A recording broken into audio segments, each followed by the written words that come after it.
What's up? Brandon Lilly here. Today I'm going to be talking to you about some concepts or ideas that I think really build a successful program.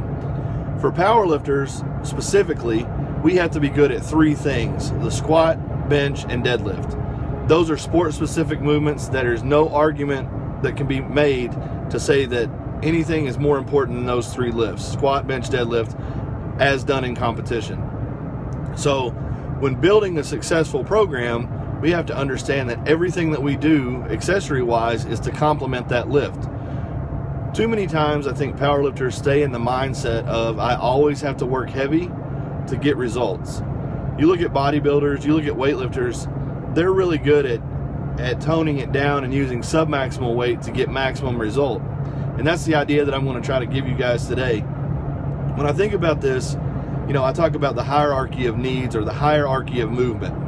So whenever I'm sitting here thinking about the bench press, I have the bench press, which is my number one movement. I want a light movement, something that looks like the main movement but is a little bit different. It's a sport variation, like close grip, wide grip, pause press, to some degree a board press. I'm not a huge fan of blocks, but if you are, absolutely use those. Dead stop presses, anything that looks and feels very, very similar to the bench press, that is a go. From there, I have to use myself. I have to use my body to guide me as to what I need for accessory work. So when I bench press, I lower the weight on my lats. I begin to flare with my lats and immediately go into my triceps. And then as my arms come out and my elbow rotates away from the body, it's tricep into side shoulder, rear shoulder, front shoulder, and then it gets up into the pecs. So in building a hierarchy, I've just stated, I start with the lats, I move into the triceps, flare into the shoulders, and finish with my pecs. So I've given myself 4 body part groups to accessorize. If my lats are very, very strong and they're doing their job, let's say that day my lats work well, they're doing everything right, and my triceps maybe aren't feeling as strong, then my triceps trump the lat. They become the first accessory movement over the lat, and so on. So don't feel like you have to stick to this concrete idea of, I do lats first, I do triceps second, I do shoulders third, I do pecs fourth. Whatever is weakest gets moved up to first. Whatever is strongest gets moved lower down the list. So for me, on my main powerlifting movements, those rep ranges for the first sport-specific movement is going to be 1 to 5 repetitions. That should hold true for most powerlifters, in season or off season. My secondary movement, which will be like close grip, pause press, something like that, the lightness movement is going to be somewhere between 3 to 6, sometimes maybe creeping towards 8 repetitions. Now, let's move on down to the lats. I'm trying to build the biggest, strongest back that I possibly can. I have my guys do lats every single day. One of the greatest quotes I was ever told is, I've seen guys with big pecs, big arms, big legs, big shoulders that were weak as shit. Guys with a big back are never weak. So big lats are always important to me. Now when I'm getting into this group, I'm trying to build the musculature of my back. So I want to stick more to like 5 to 8, maybe 10 repetitions. 3 to 4 sets is generally what I'm talking about. Move on down to the triceps.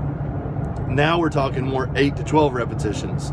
Get into the shoulders, probably 8 to 15 reps. And then in the pecs, they're already cooked from all the other work that I've done. So I'm going to keep that a little bit higher, maybe like 12 to 20 repetitions, some burnout type work, just to get the blood flow, just to get a little bit of stimulation. To give you an example of what I'm talking about and why I'm doing this, when I was at Westside, Louis was really big on having me do good mornings to bring up my deadlift. And me thinking I had to impress Louis, and I was thinking more is always better, I worked myself up to a beyond 600, near 700 pound good morning. My deadlift at the time was 725. And what happened was the 700 pound deadlift, or the 700 pound good morning, became my sport specific practice. I was specifically training to be good at the good morning, and my deadlift suffered. Jake Anderson came to me. He was a training partner at Westside and also my training partner before I went to Westside. He said, Brandon, you're not really building the deficiency. You're not building the muscle group that's weak in your deadlift.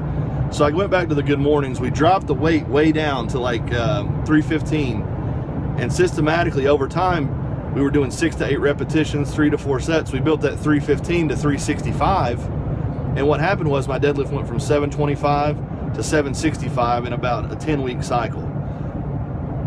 It doesn't make sense to so many guys when I tell them you don't have to use that big weight all the time to get maximum stimulation. So what we're trying to invoke is hypertrophy, to build the muscles that are actually weak. And how do you do that a step further? How do you do that every single training day? Well, for me, whenever I'm doing lat work, for example, when I'm doing it on squat day and I'm thinking about tightening my lats, keeping my hands in close and tightening my lats under the bar, if I'm going to do a lat pull down, I'm going to do it behind my neck and mimic the motion that I'm doing with the squat bar. On squat day or on bench day, when I'm doing a pull down, I'm probably going to lean back just a little bit and do a pull down to my chest right below my nipple line. That's going to give me the most carryover to the bench day. On deadlift day, probably not going to do a lat pull down. I'm going to do more of a barbell row or some stiff-legged deadlifts or something like that. But what I'm trying to really get to with that lat work is something that mimics that motion. Same thing for the tricep on the bench press. Our skull crushers or tricep pushdowns are going to have more carryover to your bench press. The skull crushers are, because that movement is more like the bench press. Yes, you may get more of a burn from doing a million tricep press downs, but that's not what we're going for. We're going for maximum muscle recruitment in a like movement on our accessory work. We want to build our muscles up in the same plane, in the same pressing and pulling line as we will on the platform. Going down to the shoulders, people ask me, are overheads optimum for building a bench press? I think they are critically important. In the Q method, I put in an overhead day because I think too many guys are getting shoulder injuries. But for myself, on bench day, when I'm doing that shoulder accessory, because my shoulders flare out as I near the top of my bench press, a side raise is a perfect movement for me to build up my shoulders. And then something like flies, where I'm really trying to squeeze my pecs together as I lock out the bench press, that's going to be optimal for me. What I'm saying is, that's for me. You need to look at how you bench press. You need to understand how your body mechanics move and feel when you're doing things, and apply lifts that make sense. There is no reason that any two people should be doing the exact same accessory movement day in and day out. Yes, there will be some overlap, but what I'm saying to you is, you have to take control. You have to individualize your accessory movements and make the accessory work for you. If you continue to do what's on a piece of paper, or you continue to do what your training partner is going to do, you're only going to get limited results. But when you start learning to specify, and you start learning to apply how you feel with how you move to the platform and to the accessory movements that you're doing, that's when you're going to achieve maximum result with sub-maximal weights. Thanks a lot, and I'll talk to you guys soon.